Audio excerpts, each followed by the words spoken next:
అందరికీ నమస్కారం. ఈరోజు కథ నాన్నకు ప్రేమతో. రచన గీత గారు. ఇంకా స్టోరీలోకి వెళ్ళిపోదామా? వీధిలో మా తొట్టి గ్యాంగ్తో దొంగ పోలీస్ ఆడుకుంటున్నా నా చూపులన్నీ వీధిలోకి వస్తున్న వాహనాల వైపే ఉన్నాయి. నా ఎదురు చూపులు ఫలించి వీధి మలుపు తిరిగి బజాజ్ స్కూటర్ మీద టీవీగా వస్తున్న మా నాన్న కనిపించారు. అంతే, మీరు ఆడుకుంటూ ఉండండి రోయ్, నేను 10 నిమిషాల్లో వస్తాను అంటూ అందరికీ వినిపించేలా ఓ పెద్ద కేక వేసి ఒక్క ఉదుటున మా ఇంటికేసి పరుగులు తీశాను. స్కూటర్ అలా ఆగిందో లేదో ఇలా డిక్కీ తెరిచి వెతికేసి నాకు కావలసింది దొరకబుచ్చుకుని ఇంట్లోకి దౌడు తీశాను.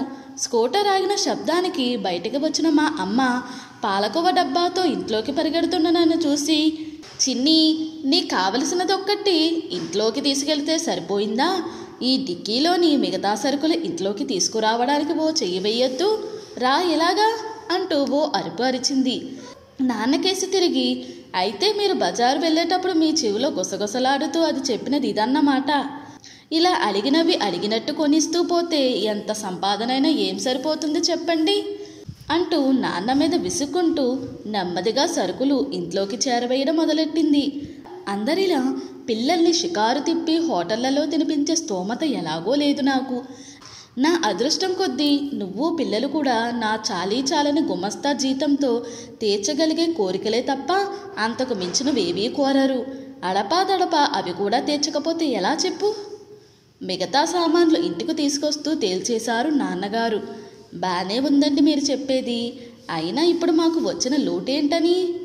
ముద్దుల కూతుర్ని ఒక్క మాట అననీయరు కదా అంటూ వంటింట్లోకి నడిచింది అమ్మ. నా మటుకు నేను అటో చెవి వేసి అన్నీ ఆలకిస్తూనే ఓ 3-4 పాలకోవాలు లాగించేసి డబ్బా వంటింటి గట్టు మీద పట్టేసి మళ్ళీ ఆటలకు తుర్రమన్నాను. ఆ రోజు స్కూల్లో లెక్కల మార్కులు ఇచ్చారు. నా లెక్కల ట్యూషన్ మాస్టర్ మా నాన్నే. ఆయన ఇచ్చిన టార్గెట్కి కొంత తగ్గాయి మార్కులు తగ్గాయి అన్న బాధ కన్నా నాన్న ఏమంటారో అని భయం పట్టుకుంది నాకు. అనుకున్నట్టే నాన్న గట్టిగానే కోపడ్డారు. ఎంతసేపు ఆటలు అల్లరి తప్పితే చదువు మీద ధ్యాస ఏది?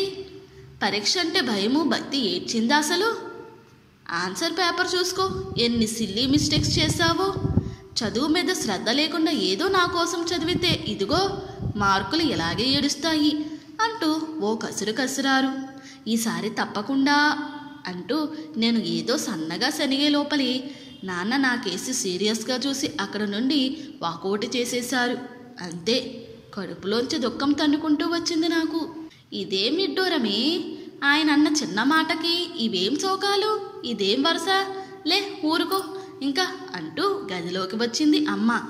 అయినా నాకు తెలియక అడుగుతాను, నేను నెత్తి మీద ఓ 2 ఇచ్చినా దులిపేసుకు వెళ్ళిపోతావు, ఆయన ఒక్క మాట అంటే మాత్రం రోజుల తరబడి శోకాలెడతావెందుకే, ఇంత అకాయిత్యపు పిల్లవేమే అని అమ్మ అంటుండగానే ఆయన చెప్పిన దానికి కొన్ని మార్కులే కదా తగ్గాయి.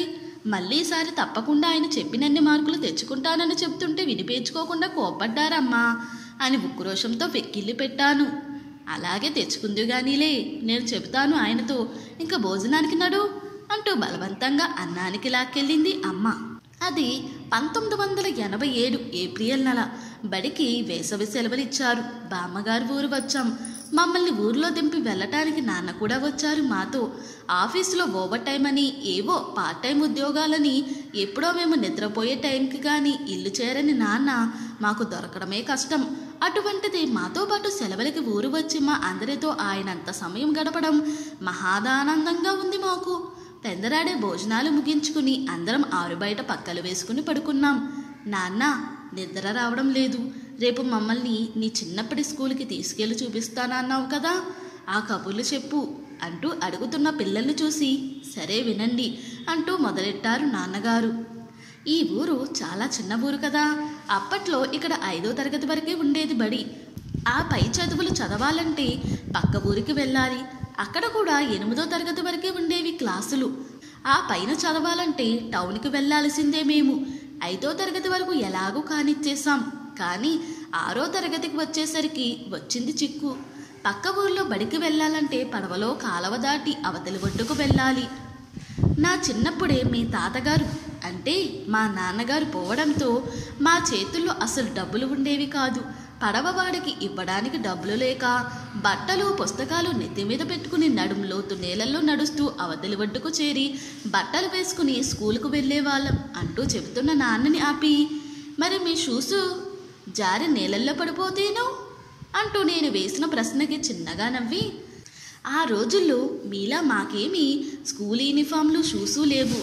10వ తరగతి వచ్చేదాకా మాకు అసలు వేసుకోవడానికి చెప్పులు కూడా లేవు, తెలిసిందా? ఉత్తి కాలుతోనే నడవడం. అప్పట్లో మా ఊళ్ళో కరెంటు కూడా లేదు. ఇంట్లో ఉన్న 1-2 లాంతర్లతో అంతమంది పిల్లలు ఎలా చదువుకోవడం? అయితే మా పక్కింటి వాళ్ళకి ఒక చిన్న కిరాణా కొట్టుండేది. ఆ కొట్లో అసిస్టెంట్గా కూర్చుంటే కొట్లోని దీపం కింద చదువుకోనిచ్చేవారు. అలా వెళ్ళి అక్కడ కూర్చుని చదువుకునేవాడిని. ఇంకా 9వ తరగతికి వచ్చేసరికి టౌన్కి వెళ్ళి చదువుకోవడం మా తలకు మించిన పని అయిపోయింది. చదువంటే ఎంతో ఇష్టం, బాగా చదువుకోవాలని ఆశ. కానీ ఎలా? మా స్కూల్ సీనియర్లు కొంతమంది టౌన్లో గది అద్దెకు తీసుకుని అక్కడ ఉండి చదువుకుంటున్నారని తెలిసి వాళ్ళని అడిగితే వాళ్ళ రూమ్లో నన్ను చేర్చుకోవడానికి ఒప్పుకున్నారు. అలా ఉండడానికి ఇల్లు దొరికింది. బాగా చదువుకుని స్కాలర్షిప్లు రావడంతో ఫీజుల భారం కొంత తగ్గింది. అంతకుముందు షాపులో పనిచేసిన అనుభవంతో ఓ 2 షాప్స్లో లెక్కలు రాసే పార్ట్ టైం పని దొరికింది. దగ్గరలో ఉండే ఓ టైలర్ దగ్గర బటన్లు అవి కుట్టే పని కూడా దొరికింది. అలా వచ్చిన డబ్బుతో నా వంతు రూమ్ రెంట్ కట్టి నోట్బుక్స్ అవి కొనుక్కునేవాడిని. క్లాస్మేట్స్ కొందరు తమ టెక్స్ట్ బుక్స్ ఇచ్చి సాయం చేసేవారు. అలా ఎలాగూ బండి లాగించేసి స్కూల్ ఫైనల్ పాస్ అయ్యాను. ఇంకా చదువుకోవాలని ఉన్నా స్తోమత లేక అక్కడితో ఫుల్ స్టాప్ పెట్టి ఉద్యోగంలో చేరిపోయాను. అదిరా పిల్లలు నా స్కూల్ చదువు కథ. కమామిష్. బాగా పొద్దుపోయింది, పడుకోండిగా అంటూ ముగించారు నాన్నగారు. అంతా విని సాలోచనగా నాన్నని చూస్తూ, నాన్న నీది హ్యాపీ స్టోరీనా సాడ్ స్టోరీనా? What is the moral of the story అంటూ మరో ప్రశ్న పొడిచాను. నాకు వచ్చిన ధర్మ సందేహానికి నవ్వుతూ, నాది ఖచ్చితంగా హ్యాపీ స్టోరీని. ఎంతోమంది మంచివాళ్ళు ఇచ్చిన సపోర్టుతో నేను స్కూల్ ఫైనల్ దాకా చదువుకున్నాను. ఉద్యమం చేసుకుని నా ఫ్యామిలీని పోషించుకుంటున్నాను. వాళ్ళే లేకపోతే నేను ఈరోజు ఎలా ఉండేవాడినో కదా. మీరు కూడా కష్టపడి బాగా చదువుకోవాలి. మంచి ఉద్యోగం తెచ్చుకుని చదువుకోవడానికి డబ్బులు లేని వాళ్ళకి ఎంతో కొంత సాయం చేయాలి. పేదరికం వల్ల ఏ విద్యార్థి చదువు ఆగిపోకూడదు.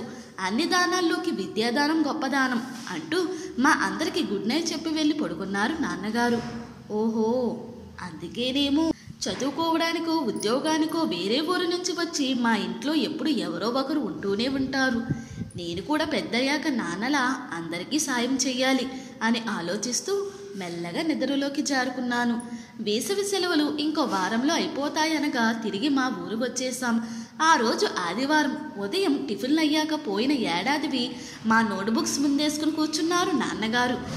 మా పాత పుస్తకాల్లో నుంచి ఏమీ రాయని ఖాళీ కాగితాలను నీట్గా చింపి వాటితో కొత్త పుస్తకాలు కుడుతున్నారు. వచ్చే ఏటికి అవే మాకు రఫ్ నోట్బుక్స్. దబ్బనంలోకి దారం ఎక్కిస్తూ, అమ్ముడు నేను వేణుగోపాలరావు గారితో మాట్లాడాను. వెళ్ళి వాళ్ళ అమ్మాయి మాధవి దగ్గర నుండి నెక్స్ట్ ఇయర్ బుక్స్ తెచ్చుకో. ఇదే చేత్తో వాటికి అట్టలు వేసేస్తాను అంటుంటే, ఈ ఏడు కూడా మళ్ళీ పాత బుక్స్ అయినా కొత్తవి కొను నాన్న అని మారం చేశాను. అదిగో ఆ పేచీలే వద్దనేది.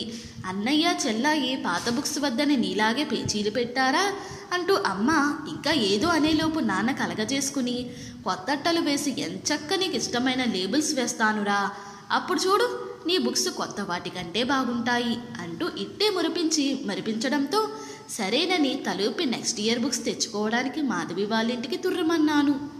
కోచింగ్ క్లాసు నుంచి ఇంట్లోకి అడుగు పెడుతున్న నాకు నాన్న పెదనాన్నగార్ల సంభాషణ చెవిన పడింది. ఆడపిల్లలకు అంత పెద్ద చదువులు ఎందుకురా, వాళ్ళకన్నా ఎక్కువ చదివిన వాళ్ళని తీసుకురావడం కష్టమైపోతుంది. ఆ తర్వాత ఊళ్ళో ఉన్న కాలేజీలో డిగ్రీ చేయించి పెళ్లి చేసేస్తే నీ బాధ్యత తీరిపోతుంది కదా. నాన్నకు నచ్చ చెప్పబోతున్నారు పెదనాన్నగారు. ఆ రోజుల్లో మనం ఉన్న ఊళ్ళో బళ్ళు లేక ఆ ఊరు ఈ ఊరు తిరిగి ఆ పంచాన ఈ పంచాన చేరి నానా కష్టాలు పడి చదువుకున్నాం. అంతో ఇంతో వృత్తిలోకి వచ్చాం. కానీ ఈ తరం పిల్లలు పోటీని ఎదుర్కొని మంచి ఉద్యోగాలు తెచ్చుకోవాలంటే మంచి కాలేజీల్లో పెద్ద చదువులు తప్పనిసరి. మన వందన చాలా తెలివైంది. ఇంటర్మీడియట్లో మంచి మార్కులు, స్కాలర్షిప్లు తెచ్చుకుంది. దానికి ఇంజనీరింగ్లో సీటు ఎక్కడ వస్తే అక్కడికి పంపి చదివిస్తాను. నేను నా పిల్లలకి ఇవ్వగలిగే ఆస్తి చదువే అన్నయ్య. వాళ్ళు ఎంత చదువుకుంటే అంత చదివిస్తాను అంటున్నారు నెమ్మదిగా నాన్న. సర్లేరా, నీ ఇష్ట ప్రకారమే కానీ చదువంటే నీకున్న ఇష్టమే నీ పిల్లలకు వచ్చింది. అందరికీ చక్కగా చదువు అబ్బి వృద్ధిలోకి వస్తున్నారు. డబ్బేమైనా అవసరమైతే చెప్పు, మొహమాట పడకు అంటున్న పెదనాన్నగారిని ఆపి, లేదన్నయ్య, పిల్లల చదువులకని వేరు వేరు చీటీలు కట్టాను, ఆ డబ్బులు ఉన్నాయి. అవి కాక పండగ బోనసులు అవి వచ్చినప్పుడు వాళ్ళ పేర తీసుకున్న బాండ్లు ఉన్నాయి. ఇంకొంత రొక్కం చేబదులు తీసుకుంటే సర్దుబాటు అయిపోతుంది అంటున్నారు నాన్నగారు. మాకు స్కూల్ యూనిఫామ్లు, ఫీజులు, పుస్తకాలు, కోచింగ్లు, శుభ్రమైన తిండి, బట్ట ఇలా సమస్తం ఏ లోటు లేకుండా యథావిధిగా జరిగిపోతున్నా కేవలం ఓ 2 జతల బట్టలతో నాన్న, మెల్లో పుస్తుల తాడు తప్ప మరే ఇతర వస్తువులు లేకుండా అమ్మ ఎందుకు అలా ఉండిపోయారో, తమకంటూ ఏమీ మిగిల్చుకోకుండా కేవలం మా బాగు కోసమే ఎలా బ్రతికారో అప్పుడప్పుడే బాధ్యత తెలిసి వస్తున్న నాకు అర్థమై కళ్ళు చెమర్చాయి.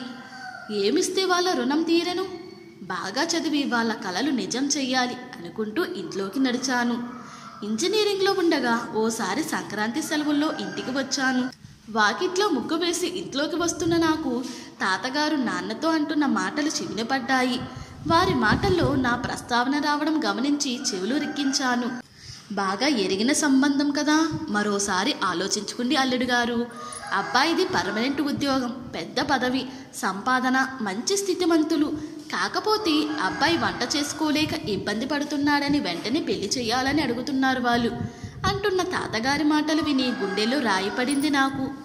అప్పుడు నాన్న, అక్కడే కదా మామయ్య గారు వచ్చిన చిక్కంతా. వందన చదువు ఇంకా పూర్తవ్వలేదు. దాని చదువు మధ్యలో ఆపడం నాకు ఇష్టం లేదు. చదువు పూర్తి చేసుకుని ఉద్యోగంలో చేరి దాని కాళ్ళ మీద అది నిలబడ్డాకే పెళ్లి చేద్దామని నా ఉద్దేశం. అయిన వాళ్ళే కదా, అర్థం చేసుకుని ఓ 2-3 ఏళ్ళు ఆగుతామంటే అప్పుడు మనం మాట్లాడుకోవచ్చు అన్నారు నిక్కచ్చిగా. నేను ఆ విషయం కదుపు చూశాను అల్లుడు గారు. వందనను మొన్న ఏదో పెళ్లిలో చూసి ఇష్టపడ్డారట. అమ్మాయి డిగ్రీ పూర్తి చేయకపోయినా పర్వాలేదు, మాకు ఉద్యోగం చేసే కోడలు అక్కర్లేదు, ఇంటి పట్టున ఉండి ఇంటి పనులు అవి చూసుకుంటే చాలు, 2-3 నెలలకు మించి ఆగడం కుదరదు అన్నారు అని వివరించారు తాతగారు. మీకు తెలియంది కాదు మామయ్య గారు, నేను వందనని కొడుకులానే పెంచాను. అది చదువుల్లో ఫస్ట్, మంచి తెలివితేటలు గల పిల్ల. దానికి ఎంతో మంచి భవిష్యత్తు ఉంది. దాన్ని వంటింటికి పరిమితం చేసే కుటుంబంలో ఇవ్వలేను. మీరు అనాథ్య భావించవద్దు. ఏదో ఒక రకంగా సర్ది చెప్పి ఈ సంబంధం తప్పించేయండి అని మెత్తగానే తేల్చేశారు నాన్నగారు. అండగా నువ్వు ఉండగా నాకు భయం ఎందుకు నాన్న దండగా అంటూ ఎప్పుడు నాన్నతో నేను కొట్టే సరదా డైలాగును మననం చేసుకుని గట్టిగా ఊపిరి పీల్చుకున్నాను. ఇంజనీరింగ్లో మంచి మార్కులతో పాస్ అయిన నాకు ఆ వెంటనే మంచి కంపెనీలో ఉద్యోగం వచ్చింది. నెలకు 5 అంకెల జీతంతో నాకొచ్చిన ఆఫర్ లెటర్ చూసి మురిసిపోయారు నాన్నగారు. హైదరాబాద్ మకం మార్చవలసి వస్తుంది. కొత్త ఊరు, ఆడపిల్ల ఒక్కతే ఎలా ఉంటుందో ఏమో అని దిగులు పడింది అమ్మ. అలా ఉద్యోగరీత్యా హైదరాబాద్లో ఓ రూమ్లో మగం పెట్టిన నన్ను అట్టే ఆలస్యం చేయకుండా మంచి సంబంధం ఒకటి చూసి ఓ ఇంటిదాన్ని చేసేశారు అమ్మా నాన్న. ఆఫీస్ నుండి ఉసూర్మంటూ ఇల్లు చేరేసరికి 7 దాటిపోయింది. నా కోసమే ఎదురు చూస్తున్న నా చిట్టి తల్లి గబగబా పాకుంటూ వచ్చి నా చంకెక్కేసి ఆపై వదల్లేదు నన్ను. దాన్ని చంకనేసుకుని ఆ పని ఈ పని తెమిల్చుకొని కాస్త అలా కూర్చున్నానో లేదో నాన్న దగ్గరుండి ఫోను. ఏరా, ఈ మధ్య ఫోన్లు లేవు, అంతా కులాసాయేనా? చంటిది అల్లుడుగారు బాగున్నారా అంటూ చల్లని పలకరింపు. ఆఫీసులో పని చాలా ఎక్కువైంది నాన్న. ఇంట్లో చంటిపిల్ల ఎదురు చూస్తుందని తెలిసి కూడా ఆఖరి నిమిషంలో ఆ పని ఈ పని చెప్పి లేట్ చేసేస్తాడు నాన్న మా బాసు. పరమ చాదస్తుడు, శాడిస్టు. విసుగొచ్చేస్తుంది. జాబు మారిపోదామని చూస్తున్నాను అన్నాను ఉయ్యాలలో పిల్లని ఊపి నిద్రపుచ్చుతూ. వందన, బాసు కష్టాలు లేనిదెవరికి? ఆ రోజుల్లో మావి ఏవో వానాకాలం చదువులు, అరాకొర జీతాలతో దొరక్క అబ్బరంగా దొరికే చిరు ఉద్యోగాలు. మీలా కాస్తికి కోస్తికి ఉద్యోగాలు మారే అవకాశం మాకు లేదు కాబట్టి బాసు ఎలాంటి వాడైనా సర్దుకుపోయే వాళ్ళం. కొన్నాళ్ళకి పరిస్థితులు అవే చక్కబడేవి. అయినా అమ్మడు, ఇలా చిన్నా చిన్నగా కష్టాలకి భయపడి మంచి జీతం, ఎన్నో ఫెసిలిటీస్ ఉన్న అంత మంచి కంపెనీలో ఉద్యోగం మానుకుంటావా చెప్పు? ఆ వెళ్ళే కొత్త జాబులో మాత్రం అన్నీ బాగుంటాయని గ్యారంటీ ఏంటి? అతిగా ఆలోచించి మనసు పాడు చేసుకోకు, ధైర్యంగా ఉండు, అన్నీ అవే సర్దుకుంటాయి అంటున్న నాన్న మాటలు వింటూ ఆలోచనలోకి జారుకున్నాను. నిజమే కదా, కొత్త చోట కూడా ఇలాంటి త్రాసుడి తగిలితేను భయపడి పారిపోతే ఎలా? నాన్న చెప్పినట్టు ఓర్పుతో పరిష్కరించుకోవడమే బెటర్ అనుకుంటూ ఫోన్ పెట్టేశాను. అన్నయ్యకి హైదరాబాద్ బదిలీ అవ్వడంతో ఈ మధ్య అమ్మ వాళ్ళు హైదరాబాద్కి మకాం మార్చారు. ఆఫీస్ నుండి ఆగమేఘాల మీద అమ్మ వాళ్ళింటికి చేరాను. సోఫాలో కూర్చుని వార్తలు చూస్తున్న నాన్న పక్కనే చేరి నా బ్యాగ్లో నుండి ప్రమోషన్ లెటర్ తీసి ఆయన చేతికిచ్చాను. ఆ లెటర్ తీసుకుని చదివిన నాన్న కళ్ళు మెరిశాయి. నా గొంతు విని లోపల నుంచి వచ్చిన అమ్మతో, చూడవే, 100కి ప్రమోషన్, మంచి ఇంక్రిమెంట్ వచ్చాయి. నా సర్వీస్ చివర్లో కూడా ఇంత జీతం అందుకోలేదు నేను అని చెప్పి, చాలా సంతోషం రాముడు, ఇలాగే కష్టపడి పనిచేసి ఇంకా మంచి పేరు తెచ్చుకోవాలి అంటూ భుజం తట్టారు నాన్న. ప్రమోషన్ వచ్చిన దానికన్నా ఎక్కువ సంతోషం వేసింది ఆయన కళ్ళల్లో తొనిగిసలాడిన ఆనందాన్ని, గర్వాన్ని చూసి. కొంతసేపటికి భోజనాలు వడ్డించాను, రండి అని అమ్మ పిలిస్తే టీవీ కట్టేసి వెళ్ళి భోజనాలకి కూర్చున్నాం. అన్నం కలుపుకుంటూ నాన్న, వందు, నీకు మొన్న చెప్పాను కదా, మా ఆఫీస్ ప్యూన్ సడన్గా పోవడంతో ఫీజులు కట్టలేక వాళ్ళ పిల్లలు డిగ్రీ మధ్యలో ఆపేయాల్సిన పరిస్థితి వచ్చిందని. ఆ కాస్త డిగ్రీ పూర్తయ్యిందంటే ఏదో ఒక ఉద్యోగం చూసుకుని వాళ్ళ అమ్మని, కుటుంబాన్ని వాళ్ళే చూసుకుంటారు. నువ్వొకరిని, అన్నయ్య ఒకరిని ఆదుకుని ఎలాగోలా డిగ్రీ గట్టెక్కించేయాలిరా. అల్లుడి గారితో ఒక మాట చెప్పి అంటున్న నాన్నని మధ్యలోనే ఆపి, నువ్వు అంతలా చెప్పాలా నాన్న? నేను ఆయనతో ఆ రోజే మాట్లాడాను, డబ్బులు కూడా డ్రా చేసి తెచ్చాను, వాళ్ళకి రేపే పంపండి అంటున్న నన్ను చూసి తృప్తిగా తలాడించారు నాన్న. మాకు ఇహనికి కావలసిన చదువు సంధ్యలు, విద్యాబుద్ధులు, ఉద్యోగాలు అన్నీ ఏర్పాటు చేసిన నాన్న పరానికి కావలసిన పుణ్యం, పరమార్థాలను కూడా ఏర్పాటు చేస్తున్నారు. మా నాన్న బంగారం అనుకున్నాను మనసులోనే. నాన్నే మా హీరో. సెలబ్రిటీల పిల్లలు పంచుకున్న విశేషాలు. ఆ రోజు బాలల దినోత్సవం వేడుకలు జరుగుతున్నాయి. మా చిట్టి స్కూల్లో పేరెంట్స్కి ఏర్పాటు చేసిన కుర్చీలలో కూర్చుని చూస్తున్నాం నేను, మా వారు. కొంతసేపటికి స్టేజీ మీదకి వచ్చిన మా అమ్మాయి తనకిచ్చిన surprise topic my hero, my role model మీద స్పీచ్ మొదలుపెట్టింది. తన తండ్రే తన హీరో అంటూ, ఆయన తనకి ఎప్పుడూ అండగా ఉండి ఎలా స్ఫూర్తినిస్తారో, నాన్నంటే తనకి ఎందుకు అంత ఇష్టమో తనకు చేతనైన 4 చిన్న మాటల్లో అనర్గళంగా ఏకొరుగు పెట్టేసింది. నేను ఆఫీస్ నుండి ఇంటికి వచ్చింది మొదలు పడుకునే వరకు నన్నే అంటిపెట్టుకుని నా చంక దిగని ఈ అమ్మ కూచి సడన్గా ఇలా నాన్న కూచిగా ఎప్పుడు మారిందబ్బా అని ఆశ్చర్యపోవడం నా వంతయింది. కూతురి వాగ్దాటిని, అది తనపై కురిపిస్తున్న ప్రేమని చూసి మురిసిపోతున్న మా వారితో ఒకంత అక్కసుగా గోరు ముద్దలు తినిపించడం, హోంవర్క్లు చేయించడం, రోగం రోస్టు వస్తే సేవలు చేయడం, ఇదంతా ఏమో నా పని. దాన్ని నెత్తినెక్కించుకుని గారాబం చేసి దాని నుంచి మార్కులు కొట్టేయడం మీ పని అని నవ్వుతూ అంటున్న నాకు ఎందుకో అమ్మ మాటలు గుర్తుకు వచ్చాయి. నాన్న చాకరీ చేయడానికేమో అమ్మ కావాలి, మెచ్చి మేకుతోలు కప్పి ప్రేమ వలకబోసేది మాత్రం నాన్న మీద. మీ ఆడపిల్లలంతా ఇంతేనే, రేపు నీకు కూడా పుడతారుగా పిల్లలు. నీ కూతురు కూడా నీలాగే నాన్న కూచి అవ్వకపోతుందా, నేను చూడకపోతానా అంటుండేది ఆవిడ. నిజమే కదా, అచ్చమైన నాన్న కూచిలా అయినదానికి కానిదానికి అడ్డంగా నాన్నని వెనకేసుకొచ్చి ఎన్నిసార్లు అమ్మని దబాయించాను. అది సరదాకైనా సరే చేసిన పాపం ఊరికే పోతుందా అనుకుంటూ నవ్వుకుంటున్న నా దగ్గరికి ప్రోగ్రాం అవుతూనే పరిగెత్తుకు వచ్చిన మా అమ్మాయి, ఎలా ఉందమ్మా నా స్పీచు అని అడిగింది. దాని బొగ్గలు పిండుతూ, బాగుందే నాన్న కూచి అన్నాను. టక్కున వాళ్ళ నాన్న మెడ చుట్టూ చేతులు వేసి, నాన్న కూచీనా? అదేమీ కాదు, అయినా మీ నాన్న నీకు హీరో అయితే మా నాన్న నాకు హీరో కదా అమ్మా అంటూ లాజిక్ మాట్లాడుతున్న చిట్టితో, పోవే, మీ నాన్న నీకు గొప్పేమో కానీ మా నాన్న అందరికన్నా గ్రేట్ తెలుసా. మా నాన్న హీరోలకే hero. My dad is the best అన్నాను దాన్ని ఉడికిస్తూ. నన్ను మింగేసేలా ఓ చూపు చూసి, అమ్మ దోస్తు కటీఫ్, పద నాన్న మనం ఐస్ క్రీమ్ తిందాం, అమ్మకేమీ కొనిపెట్టద్దు అంటూ నాన్న చేయి పట్టుకుని ఐస్ క్రీమ్ షాపుకేసి లాక్కెళ్తున్న మా అమ్మాయిని దాని ఉడుకుమొత్తనాన్ని చూస్తే నవ్వు ఆగలేదు నాకు. కూతురిని మురిపెంగా చూసుకుంటూ ఐస్ క్రీమ్ తింటూ అది చెబుతున్న కబుర్లని సంబరంగా వింటున్న మా వారి ఆనందాన్ని చూస్తుంటే ఏ కూతురికైనా తండ్రే కదా హీరో. నాన్నకు ప్రేమతో కూతురు ఇచ్చే ఈ మా నాన్న గ్రేట్ అనే అవార్డును మించి ఏ తండ్రైనా కోరేదేమీ ఉండదేమో అనిపించింది. ఇంతటితో ఈ స్టోరీ ముగిసింది. ఈ స్టోరీ కనుక మీకు నచ్చినట్లయితే మరియు నా ఎక్స్ప్లెనేషన్ కనుక మీకు నచ్చినట్లయితే ప్లీజ్ లైక్, షేర్, సబ్స్క్రైబ్.